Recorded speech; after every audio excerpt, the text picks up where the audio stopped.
India Pakistan का अगर एक फुल फ्लेज्ड वॉर हो जाता है तो इंडिया के पास एक ऐसी वॉर स्ट्रेटेजी है जिससे सिर्फ 24 घंटों के अंदर इंडिया पाकिस्तान को घुटनों पर ला सकता है। यस, अगर इसी ऑपरेशन सिंदूर के बाद इंडिया पाकिस्तान के इश्यूज एस्केलेट होते हैं जो कि इंडिया चाहता है, तो इंडिया तैयार है अपनी एक नई मिलिट्री स्ट्रेटेजी के साथ।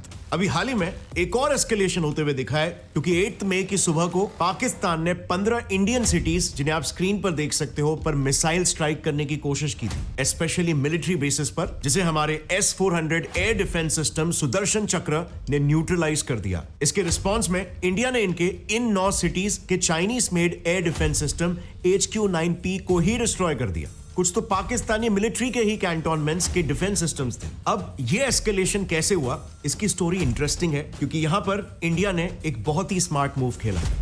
7 मई 2025 भारत ने ऑपरेशन सिंदूर लॉन्च करके पहलगाम आतंकी हमले का बदला लिया। पहलगाम में शहीद हुए 26 मासूम लोगों के बदले भारत ने 80 आतंकियों को मार गिराया। ऑपरेशन सिंदूर, आपको पता ही होगा, भारत के ट्राई फोर्सेस यानी आर्मी, एयरफोर्स और नेवी का एक जॉइंट ऑपरेशन था। बट अभी तक आर्मी और नेवी के एग्जैक्ट रोल्स सामने नहीं आए, बट ये भी पूरी तरह से इन्वॉल्व और तैनात है। जाहिर है इंडिया अपने सारे पत्ते एक साथ नहीं खोलने वाला है। यानी कि सिर्फ 25 मिनटों में ही भारत ने पाकिस्तान और पीओके के इन 9 जगहों पर प्रिसीजन स्ट्राइक्स लॉन्च किए। ये 9 टारगेट्स काफी समय से इंडिया के रेडार में थे क्योंकि ये सब या तो कोई आतंकी संगठन के लॉन्च पैड्स हैं, हेडक्वार्टर्स हैं या फिर ट्रेनिंग कैंप्स हैं। एग्जाम्पल के लिए ये मुरीद के हफीज सईद और उसके ग्रुप LET का किला है, जो आतंकी संगठन ही पहलगाम अटैक और 26/11 के पीछे का मास्टरमाइंड। जितने भी LET के आतंकी ट्रेन होते थे वो यहीं पर इसी जगह पर ट्रेन होते थे। नेक्स्ट बहवालपुर, ये साइट दुनिया के मोस्ट वांटेड आतंकवादी मसूद अजहर का घर है और जैश-ए-मोहम्मद का हेडक्वार्टर्स भी। पुलवामा अटैक, 2001 का पार्लियामेंट अटैक, ये सब के पीछे इसी ऑर्गेनाइजेशन का हाथ था और इसी जगह पर हमला करने के बाद मसूद अजहर के 10 फैमिली मेंबर्स मारे गए, जो आपने न्यूज में भी देखा होगा। नेक्स्ट टारगेट था बरनाला। इसे चुना गया क्योंकि ये LET का आतंकी अटैक लॉन्चिंग साइट है। एंड बाकी जितने भी लोकेशंस आप मैप में देख सकते हो, ये सब भी या तो कोई टेररिस्ट ऑर्गेनाइजेशन के लॉन्च पैड्स है, हेडक्वार्टर्स है या फिर ट्रेनिंग कैंप्स है। और इसीलिए इंडियन इंटेलिजेंस एजेंसीज ने सिर्फ इन्हीं 9 जगहों को चुना जहां पर अटैक करने के बाद JEM, LET और हिजबुल मुजाहिदीन जैसे आतंकियों की कैपेसिटी को न्यूट्रलाइज किया जा सके। इसका हमने एक पूरा लिस्ट बना रखा है जिसे आप वीडियो को पॉज करके देख सकते हो। अब अगर आप देखोगे ना तो इंडिया ने बहुत ही स्मार्टली अपना दाव चला है क्योंकि अटैक के बाद इंडिया ने स्टेटमेंट में ये क्लियरली कहा है कि हमारे ये सारे अटैक्स एक्सट्रीमली फोकस्ड, मेजर्ड और नॉन एस्केलेटरी थे। यानी कि हमने सिर्फ गुनेगार आतंकियों पर ही हमला किया है, पाकिस्तानी सिविलियंस या फिर पाकिस्तानी मिलिट्री को कोई हानि नहीं पहुंचाई। बट ये ऑपरेशन कंडक्ट किया गया पाकिस्तान के न्यूक्लियर और वॉर थ्रेट्स के बावजूद भी। ये जो 130 एटॉमिक हमारे पास वेपन है, ये हमने हिंदुस्तान के लिए रखे हैं। और कोई आपने तमाशे करने पाकिस्तान के साथ, याद रहे कि शहीद जुल्फिकार अली भुट्टो ने इस मुल्क को न्यूक्लियर वेपन दिया था। इनफैक्ट इंडिया ने तो इस बार LOC तो छोड़ो, इंटरनेशनल बॉर्डर तक को क्रॉस करके एक क्लियर मैसेज दे दिया। इंडस वाटर ट्रीटी को तक कैंसिल करके पाकिस्तान को ललकारा। बट साथ में इंडिया ने दुनिया को यह भी दिखा दिया कि वो एक इररिस्पॉन्सिबल देश नहीं है जो सीधा वॉर शुरू कर दे। इंडिया बिल्कुल नहीं चाहता कि वॉर का बिल हम पर फटे क्योंकि हम एक थ्राइविंग इकोनॉमी है with good relations with most countries और हमारा एक रेप्यूटेशन भी है। बट इंडिया ने जो पाकिस्तान को ललकारा, पाकिस्तान सिर्फ 2 ही तरह से अब रिस्पॉन्ड कर सकता है। नंबर 1, पाकिस्तान या तो बैक ऑफ कर सकता है, बट इस केस में उसे क्लियर मैसेज मिल जाएगा कि ये नया भारत है और इसीलिए आगे से अपने दायरे में रहना, वरना अगला स्ट्राइक सीधा इस्लामाबाद में हो सकता है। नंबर 2, अगर पाकिस्तान खुद एस्केलेट करना चाहता है तो इंडिया को एक बहाना मिल जाएगा अपने मिलिट्री मसल को यूज करने का।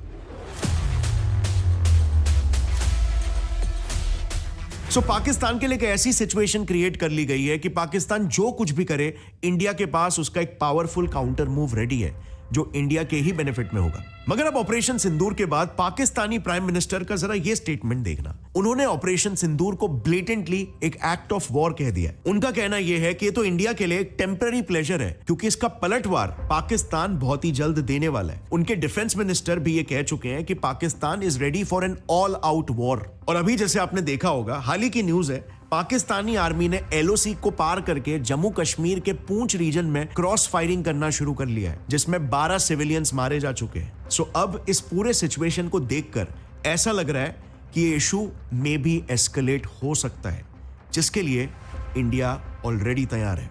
अगर पाकिस्तान एक फुल फ्लेज्ड वॉर का रास्ता चुनता है तो इंडिया के पास एक ऐसी वॉर स्ट्रैटेजी है जिससे सिर्फ 24 घंटों के अंदर इंडिया पाकिस्तान को ऐसा स्ट्राइक करेगा कि पाकिस्तान कांप उठेगा। और पाकिस्तान न्यूक्लियर स्ट्राइक करना तो छोड़ो, शायद पाकिस्तान हम पर पलटवार करने के भी काबिल ना बचे, क्योंकि हमारी नई वॉर स्ट्रैटेजी पुराने वॉर स्ट्रैटेजीज जो कि हमने 1965, 71 और कारगिल वॉर में यूज किया था उससे कंप्लीटली रीडिफाइन हो चुकी है, जो हमें एक ह्यूज एडवांटेज देगा। Let me explain you exactly how.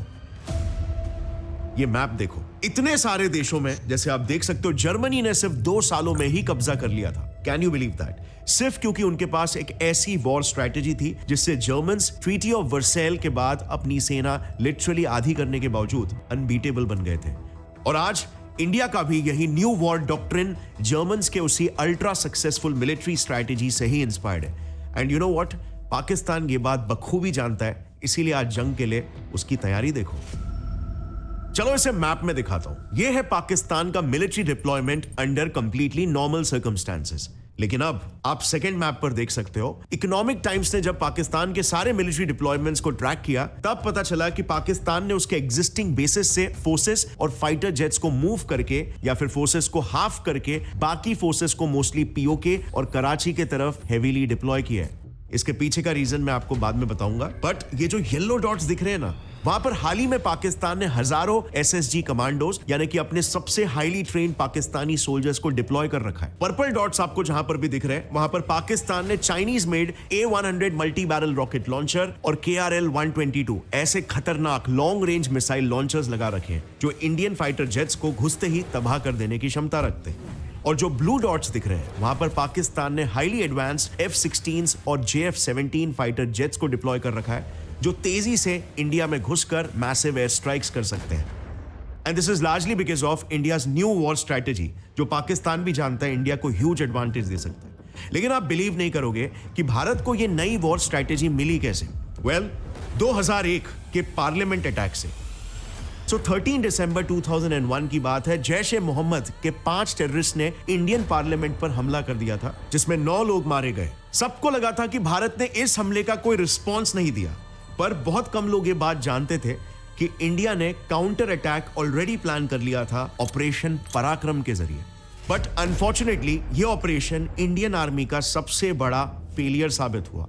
और इसीलिए कोल्ड स्टार्ट स्ट्रैटेजी क्या है और उसकी जरूरत ही क्यों पड़ी, यह समझने के लिए पहले हमें हमारे इस फेलियर को डिकोड करना होगा। तो जैसे आपको पता है, आजादी से ही इंडिया की मिलिट्री पॉलिसी ऑफेंसिव नहीं बल्कि डिफेंसिव रही है। हम मिलिट्री अटैक्स के लिए सुंदर जी डॉक्ट्रिन फॉलो करते थे जिस पर ही ऑपरेशन पराक्रम की पूरी स्ट्रैटेजी बेस्ड थी। तो जैसे ही ये ऑपरेशन शुरू हुआ, सुंदर जी डॉक्ट्रिन की पहली स्टेज एक्टिवेट हो गई, जिसके तहत 7 सैनिकों की टुकड़ियां बनाई गई, जिसमें हर एक टुकड़ी में 20,000 सोल्जर्स और कुछ टैंक्स मौजूद थे। इन्हें होल्डिंग कॉर्प्स बोला गया, जिन्हें पाकिस्तान से लग के सारे बॉर्डर्स को सिक्योर करना था। सो पॉइंट टू नोट यहां पर यह है कि इन्हें पाकिस्तान से हो रहे सारे अटैक्स को होल्ड करना था, रोकना था, ना कि दुश्मन पर कोई अटैक करना था।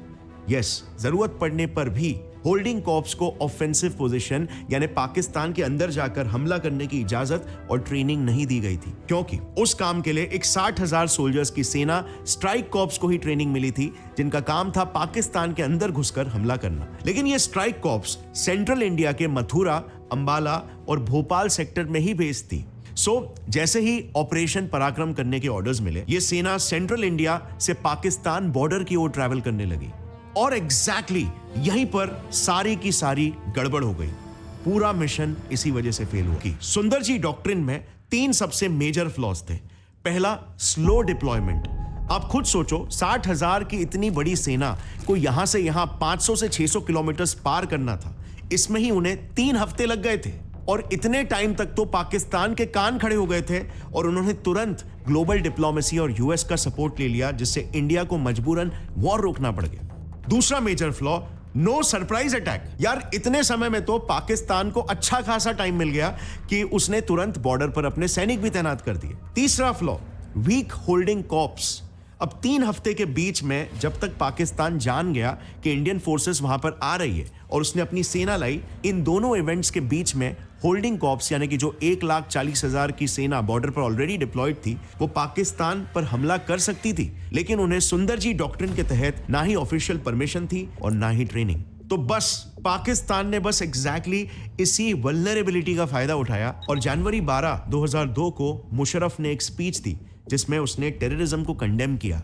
It must be stamped out with the same zeal with which the fight against terrorism is being pursued. इससे इंडिया का काउंटर अटैक जस्टिफाई करना मुश्किल हो गया, क्योंकि इसके बाद भी अगर भारत अटैक करता तो हम एक एग्रेसर की तरह नजर आते।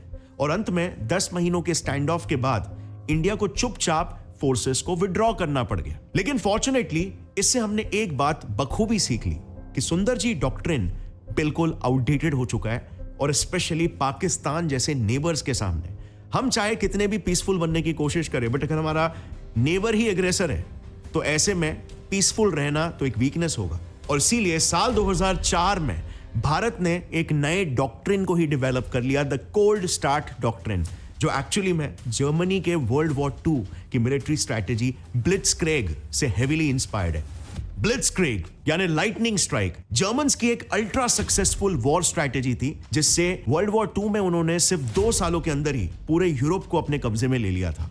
Can you imagine that? Map में दिख रहे इन सारे देशों को जर्मनी ने सिर्फ एक ब्लिट्जक्रीग स्ट्रैटेजी से ही जीता था। चलो इसे हम फ्रांस इन्वेशन से समझते हैं। वर्ल्ड वॉर 1 के बाद फ्रांस को पहले से यह पता था कि इन फ्यूचर अगर उसे किसी देश से खतरा है तो सिर्फ जर्मनी से, और इसीलिए 1930s में ही उन्होंने आज के $9 बिलियन के जितना पैसा खर्च करके फ्रेंच ईस्टर्न बॉर्डर्स पर उस वक्त की सबसे एडवांस्ड बॉर्डर मैगिनॉट लाइन बनाई। एक ऐसा बॉर्डर डिफेंस सिस्टम जिसमें दर्जन भर के किले बनाए गए थे, जिनको बॉम्ब और टैंक से कुचलना तो छोड़ो, न्यूक्लियर अटैक से भी भेदना मुश्किल था। The Maginot Line was one of the strongest fortifications ever built, with underground railway stations, hospitals, and the ability to withstand nuclear hellfire. ऊपर से वर्ल्ड वॉर 1 में तो आप जानते ही होंगे, जर्मनी के हार के बाद उन्हें मजबूरन अपनी आर्मी को छोटा करना पड़ गया था। सो फ्रेंच आर्मी के सामने जर्मन आर्मी बहुत छोटी थी। Treaty that comes into force at the end of the war limits the German army to a maximum size of 100,000 men, which means that they have 10 divisions, which is a tiny amount if you compare that to the French army of the time, which is about 85 divisions strong.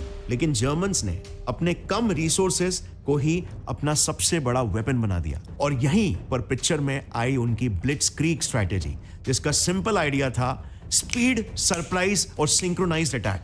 10 May 1940 France अपने Maginot line के पीछे एकदम confidently बैठा था, सोचकर कि Germany तो यहीं से अटैक करेगा। पर फ्रांस से एक गलती हो गई, उन्होंने जर्मन्स को अंडर एस्टिमेट कर दिया। फ्रांस को पूरा भरोसा था कि आर्डेनस के घने जंगलों को जर्मनी क्या कोई भी आर्मी पार नहीं कर सकती, और वो भी टैंक्स के साथ तो बिल्कुल इम्पॉसिबल है। In fact French marshal Philippe Petain ने तो इन जंगलों को इम्पेनेट्रेबल ही बोल दिया था। बट ब्लिट्जक्रीग की पहली स्ट्रैटेजी ही क्या थी? सरप्राइज। और इसीलिए फ्रांस पे अटैक करने के लिए जर्मन्स ने भी इसी इम्पेनेट्रेबल फॉरेस्ट ऑफ आर्डेनस को ही पेनिट्रेट करके दिखाया। जर्मन्स ने बड़ी सेना नहीं बल्कि छोटी छोटी कम सैनिकों की टुकड़ियां बनाई, जो कुछ स्पेसिफिक रोल्स के लिए ही स्पेशलाइज थे। जैसे फॉर एग्जाम्पल, एंट्री करते ही सोल्जर्स ने एक एरो लाइक फॉर्मेशन बनाया, जिसमें सबसे आगे थे इंजीनियर्स। इनका काम था जंगल साफ करते हुए रास्ता बनाना, जिससे टैंक्स और हेवी इक्विपमेंट्स भी पास हो सके। फिर आर्डेनस जंगल खत्म होते ही वहां पर मेयोज नदी थी, तो नेक्स्ट एक और स्पेशलाइज्ड यूनिट ऑफ इंजीनियर्स को रखा गया, जिनका काम ही था उस नदी पर जल्द से जल्द एक ब्रिज तैयार करना। Engineers began building bridges for the armor. फिर इन्हीं इंजीनियर्स के पीछे चल रहा था पैंजर टैंक्स का एक यूनिट, जिसमें 600 टैंक्स थे। इस यूनिट का काम था रास्ते में आने वाले सारे फ्रेंच आर्मी पोस्ट को डिस्ट्रॉय करना। अब ऐसे ही और भी कई सारे स्पेशलाइज्ड यूनिट्स थे, बट मैं इसे थोड़ा शॉर्ट में कवर कर रहा हूं just so that you get the gist. Now ब्लिट्जक्रीग की दूसरी स्ट्रैटेजी थी स्पीड। जर्मन्स ने डे एंड नाइट काम करके पर डे 50 किलोमीटर अंदर इन्फिल्ट्रेट किया, और इसीलिए जो जंगल फ्रेंच को लगा कि जर्मन्स को 15 दिन लग जाएंगे पार करने में, वो जर्मन्स ने सिर्फ 2 दिनों के अंदर ही पार करके दिखाया। 10 मई 1940 को उन्होंने इन्वेजन शुरू किया। 12 मई को वो म्यूएज नदी पर खड़े थे, और फाइनली जैसे ही फ्रेंच आर्मी को खबर पहुंची और वो रिएक्ट कर पाए, तुरंत अपनी सिंक्रोनाइज अटैकिंग स्किल्स दिखाते हुए जर्मन एयरफोर्स यूनिट ने अपने एक्सट्रीमली लाउड बॉम्बर जेट स्टूकास से फ्रेंच एरियाज पर एयर स्ट्राइक करना शुरू कर दिया, जिससे एक तो पूरे फ्रांस में डर का माहौल ही छा गया और दूसरी बात फ्रेंच आर्मी सही से काउंटर अटैक भी नहीं कर पाई। अब ये टेक्निक इतनी इफेक्टिव थी कि you won't believe it, but महज 6 हफ्तों में ही जर्मनी ने ऑलमोस्ट पूरे फ्रांस पर कब्जा कर लिया। पेरिस के वर्सेल कैसल पर अपना स्वास्तिक का फ्लैग लहरा दिया, एग्जैक्टली उसी जगह पर जहां पर ही 1919 में वर्ल्ड वॉर 1 के बाद उनसे सरेंडर साइन करवाकर जर्मन्स को ग्लोबली जलील किया गया था। Über dem Schloss von Versailles und 1918 deutsche Schmach besiegelt wurde। लेकिन ये सब हो पाया सिर्फ ब्लिट्जक्रीग स्ट्रैटेजी के प्रिंसिपल्स, सरप्राइज स्पीड और सिंक्रोनाइज अटैक के वजह से, जिससे आई रिपीट सिर्फ फ्रांस ही नहीं बल्कि केवल 2 सालों में जर्मनी ने इतने सारे देशों पर भी अपना कब्जा कर लिया था। अब इंडिया की कोल्ड स्टार्ट डॉक्ट्रिन भी सेम लाइंस पर ही आधारित है।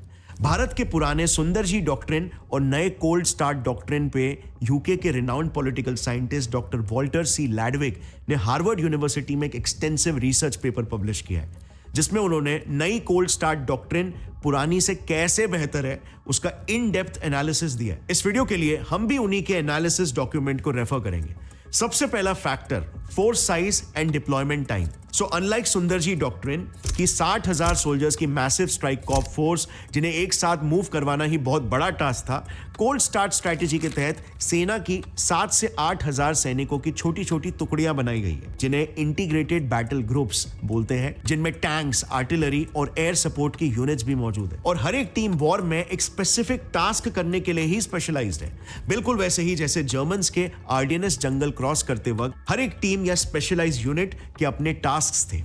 Second factor, shock element. पहले 60,000 की सेना सेंट्रल इंडिया से मूव होती तो पाकिस्तान को पहले से ही पता चल जाता था, लेकिन अब क्योंकि ये 7 से 8,000 सोल्जर्स की छोटी छोटी टुकड़ियां होगी तो infiltration into enemy's territory quick और साइलेंट होगा, mostly max to max within 72 hours. अब अगला फैक्टर, अगर हम army to air coordination and operational depth देखें तो ट्रेडिशनल वॉरफेयर्स में मोस्टली इंडियन आर्मी ही एक ग्राउंड ऑपरेशन करके टेरिटरी को कैप्चर करती थी और ऑपरेशन का एंड गोल था एनिमी की डीप टेरिटरीज जैसे कि समझो लाहौर या सियालकोट को कैप्चर करना। लेकिन इसका डिसएडवांटेज जानते हो क्या है?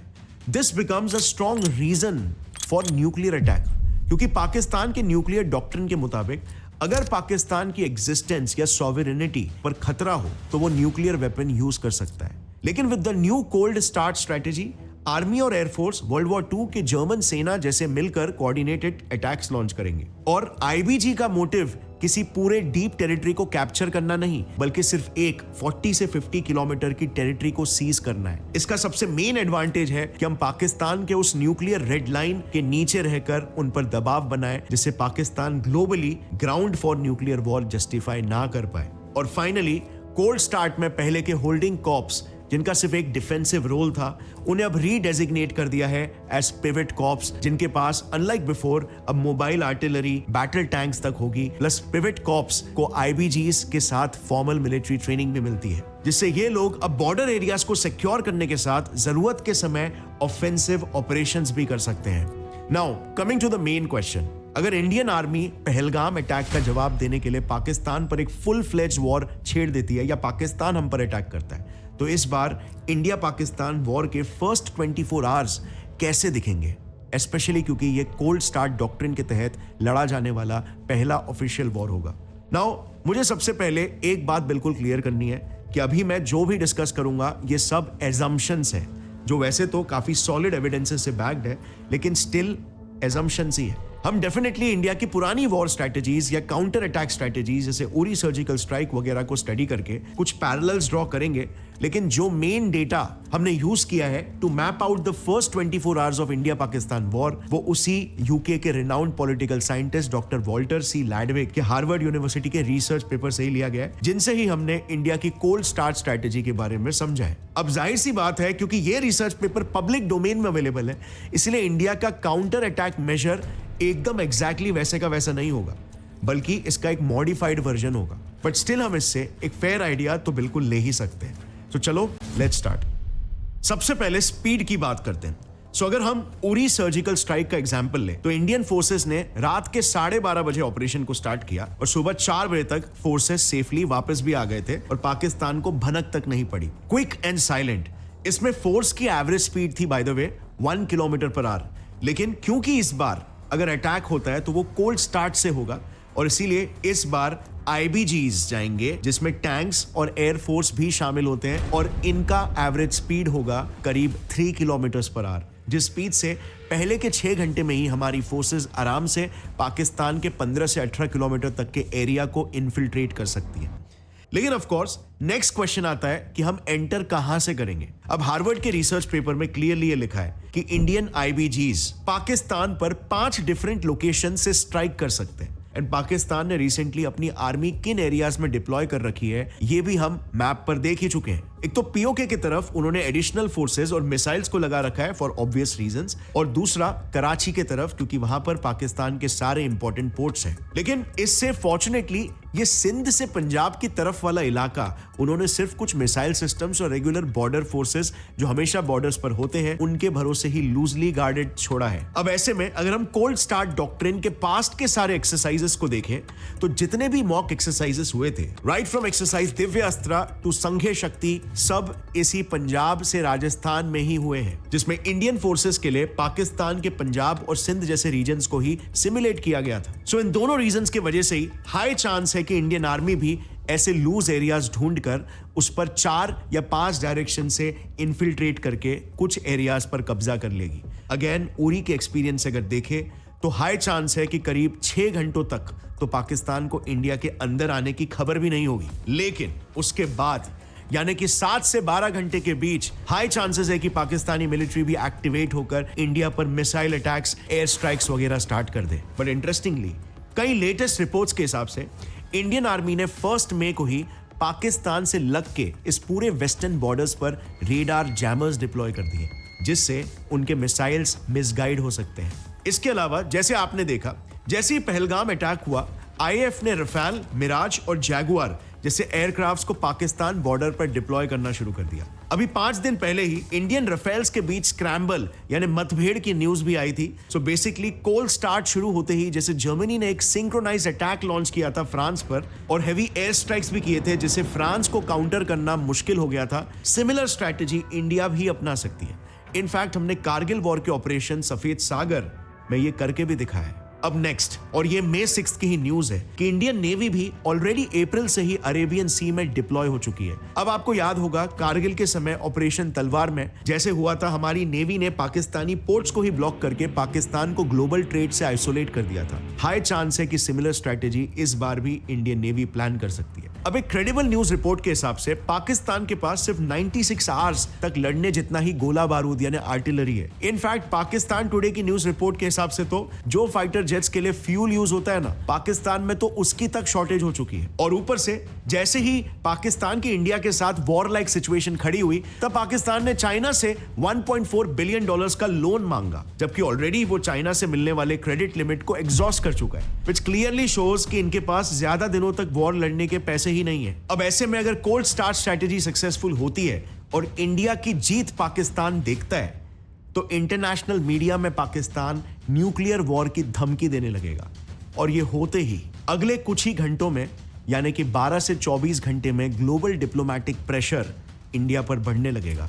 UN, US, चाइना सब इंडिया पाकिस्तान को इमीडिएटली डीएस्केलेट करने बोलेंगे और तब इंडिया अपना अगला मूव खेल सकता है। इंडिया पूरी कोशिश करेगा कि पाकिस्तान को फाइनेंशियली क्रिपल करे और इंटरनेशनली आइसोलेट करे। हम UN जैसे इंस्टीट्यूशंस और बाकी के देशों से पाकिस्तान को एक रोग नेशन यानी फेल स्टेट डिक्लेयर करने की अपील कर सकते हैं और पाकिस्तान को कोई भी फाइनेंशियल सपोर्ट ना इशू करे इसका भी रिक्वेस्ट कर सकते हैं, क्योंकि क्लियरली ये जो फाइनेंशियल एड पाकिस्तान को मिलता है ये थोड़ी ना ह्यूमैनिटेरियन डेवलपमेंट के लिए मिल रहा है, ये क्लियरली टेररिस्ट ऑर्गेनाइजेशंस को फंड हो रहा है। बट अल्टीमेटली पाकिस्तान के साथ एक स्ट्रॉन्ग नेगोशिएशन करने के लिए इंडिया द्वारा कब्जा किए हुए पाकिस्तानी टेरिटरीज ही काम में आएंगे। एंड आई एम रिपीटिंग, ये हमने सिर्फ लेटेस्ट न्यूज रिपोर्ट्स और कुछ रिसर्च पेपर्स को ही स्टडी करके एक पॉसिबल सिनेरियो क्रिएट किया है from all the data that is available in the public domain. So ऐसा नहीं है कि कुछ सीक्रेट चीजें हम रिवील कर रहे हैं, बट इंडिया की कोल्ड स्टार्ट स्ट्रैटेजी तो फॉर श्योर इंडिया डिप्लॉय करेगा, किस तरीके से करेगा ये सिर्फ इसका एक सैंपल है, और हमारी मिलिट्री भी ये बात जाहिर है अच्छे से जानती है। अब ऐसा होने का भी बहुत ही हाई चांस है कि पाकिस्तान इंडिया के एक्शन के बावजूद भी फुल स्केल वॉर के लिए कभी भी पुश नहीं करेगा। इनफैक्ट 2019 का बालाकोट एयर स्ट्राइक ही इसका सबसे बड़ा प्रूफ है। जैसे ही विंग कमांडर अभिनंदन को पाकिस्तान ने अरेस्ट किया, देश में उनके लिए सपोर्ट एकदम से बढ़ गया और हमारी इंडियन गवर्नमेंट ने भी पाकिस्तान को वार्निंग इशू कर दी। अगर हमारे विंग कमांडर को कुछ भी हुआ तो कॉन्सिक्वेंसेस पाकिस्तान भूल नहीं पाएगा। बट इंडिया बस धमकी देकर शांत नहीं हुआ। इंडियन मिलिट्री हाई अलर्ट पर आ गई थी। हम वॉर रेडी हो चुके थे। प्लस इंडिया ने दुनिया भर से इतने मैसिव डिप्लोमेटिक प्रेशर पाकिस्तान पर लगवा दिया कि अल्टीमेटली उनके एमपी ने खुद ऑन रिकॉर्ड ये बोला कि पाकिस्तान के आर्मी चीफ बाजवा के लिटरली हाथ कांप रहे थे और पाकिस्तान के फॉरेन मिनिस्टर ने पीएम से कहा तुरंत अभिनंदन को छोड़ दो। मुझे याद है शाह महमूद कुरैशी साहब उस मीटिंग में थे जिसमें प्राइम मिनिस्टर साहब ने आने से इनकार कर दिया और चीफ ऑफ आर्मी स्टाफ तशरीफ लाए। पैर कांप रहे थे, पसीने माथे पे थे और हमसे शाह महमूद साहब ने कहा, फॉरेन मिनिस्टर साहब ने, कि खुदा का वास्ता है अब इसको वापस जाने दें क्योंकि 9 बजे रात को हिंदुस्तान पाकिस्तान पे अटैक कर रहा है। फिर 1 मार्च 2019 को पीएम इमरान खान ने पार्लियामेंट में अनाउंस किया कि पाकिस्तान अभिनंदन को रिलीज कर रहा है एक पीस जेस्चर के तौर पर। लेकिन असल वजह पीस नहीं थी, असल वजह थी डर इंडिया के मिलिट्री रिटेलिएशन का। बिकॉज अभी की हमारी जो मिलिट्री पॉलिसी है, पाकिस्तान जानता है कि हम सिर्फ बातें नहीं करते बल्कि हम एक्शन भी लेते हैं। और इसीलिए पाकिस्तान को नॉट ओनली डर था मिलिट्री रिटेलिएशन का बट ऑल्सो ग्लोबल आइसोलेशन का। आज भी पाकिस्तान के यूएस एनवॉय यानी डिप्लोमैट्स ये कह चुके हैं कि हम इंडिया जैसे बड़े कंट्री से लड़ना नहीं चाहते। और भूलो मत, इस बार तो यूएस का भी टिल्ट इंडिया की तरफ ज्यादा नजर आ रहा है। और इसीलिए मेरे हिसाब से पाकिस्तान की भलाई इसी में है कि वो एक फुल फ्लेज्ड वॉर के लिए नहीं जाए।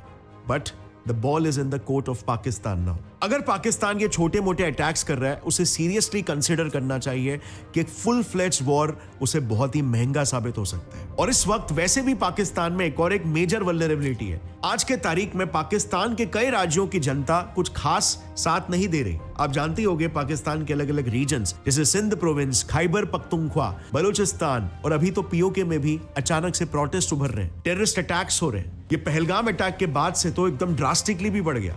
इस पर मैंने ऑलरेडी एक डिटेल वीडियो भी बना रखा है जिसे आप यहां पर आई बटन दबाकर देख सकते हो। सो आई होप इंडिया और पाकिस्तान के बीच में एक फुल फ्लेज वॉर कभी ना हो, बट आई ऑल्सो होप कि इवेंचुअली इंडिया को पाकिस्तान के साथ किसी तरफ पीस एस्टैब्लिश करना होगा। क्या उस पीस की कीमत जंग ही होगी?